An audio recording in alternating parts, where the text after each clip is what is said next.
Zoom je spletna platforma za audio in video komunikacijo, ki se uporablja za organiziranje sestankov, izobraževanj, delavnic in drugih oblik sodelovanja. Zoom platformo lahko uporabljamo preko spletne strani, vendar vam zaradi enostavnosti priporočamo uporabo Zoom aplikacije, ki se jo lahko brezplačno namestite na računalnik ali mobilni telefon oziroma tablični računalnik. Odpremo spletno stran in nato s klikom na modri gumb Download prenesemo datoteko in jo zaženemo ter sledimo postopku namestitve. Ko namestimo aplikacijo na računalnik, se ob odprtju prikaže obrazec za registracijo. Najenostavneje je, da se vanjo prijavimo s pomočjo elektronske pošte, če uporabljamo Google račun, oziroma z računom za domeno podjetja. Lahko se prijavimo tudi z računom družbenega omrežja Facebook, ali se odločimo za ustvarjanje novega računa tako, da izpolnimo obrazec na levi strani. V aplikacijo Zoom se bomo tokrat registrirali z že obstoječim računom Google.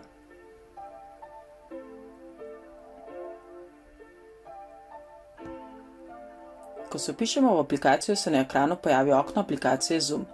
V nadaljevanju si bomo pogledali, kako ustvariti sejo. Imamo dve možnosti. Če želimo ustvariti sejo, ki se bo pričela takoj in na njo povabiti udeležence, kliknemo na New Meeting. Če pa želimo razpisati sejo po izbranem terminu, izberemo Schedule. Ob izbiri Schedule se s kasnejšim začetkom se pojavi okno, v katerega vnesemo podatke seje. V primeru enkratne seje vpišemo datum, uro in okvirno trajanje. Če se dogodek ponavlja, označimo Recurrent Meeting in v tem primeru lahko isto sejo porabimo za več sestankov.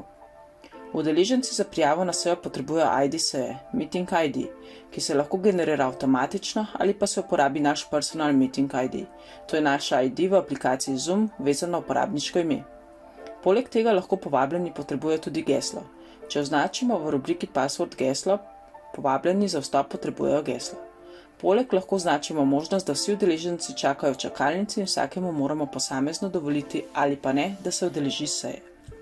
V video nastavitvah določimo, ali naj bo naša kamera na začetku seje vklopljena ali ne, prav tako kamere udeležencev. Ne glede na to nastavitev ima potem vsak udeleženec možnost vklopiti ali pa izklopiti svojo kamero. V zavišku koledar lahko izberemo Google ali Outlook koledar, da bo Zoom po vnosu seje kreiral še dogodek v našem Google koledarju. Če ne želimo, da nam Zoom karkoli vnese v koledar, izberemo Other Calendars in v tem primeru bo podatke za koledar izpisal samo na zaslon. V dodatnih nastavitvah lahko izberemo še naslednje. Udeleženci se lahko priključijo na našo sejo, čeprav mi še nismo začeli oddajati. Druga možnost je, da bodo imeli vsi udeleženci na začetku izklopljen mikrofon, potem pa se lahko odločijo, da ga vklopijo in pri zadnji možnosti izberemo, ali se seja začne takoj avtomatično snemati. S klikom na gumb Save shranimo podatke o razpisani seji.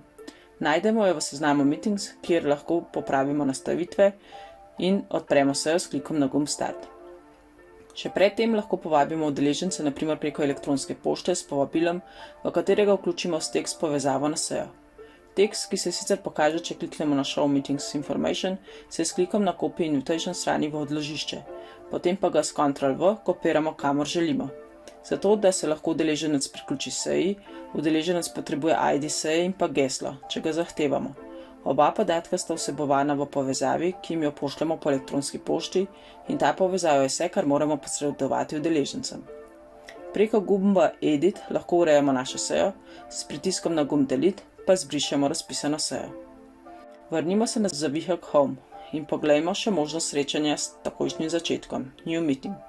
Po kliku na ikono se bo odprla seja, v kateri bomo na začetku sami. Udeležence lahko povabimo k srečanju s klikom na Participant. Odpre se novo okno, kjer imamo spodaj desno možnost Invite. Po kliku na možnost Invite se bo odprlo novo okno.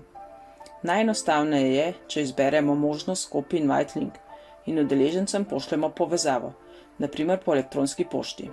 Lahko pa jim sporočimo tudi ID srečanja, ki se nahaja v zgornjem levem kotu. Pozorni bodite tudi na to, če ima vaše srečanje geslo. Nahaja se v spodnjem desnem kotu. Udeležence lahko povabimo tudi s pomočjo elektronske pošte.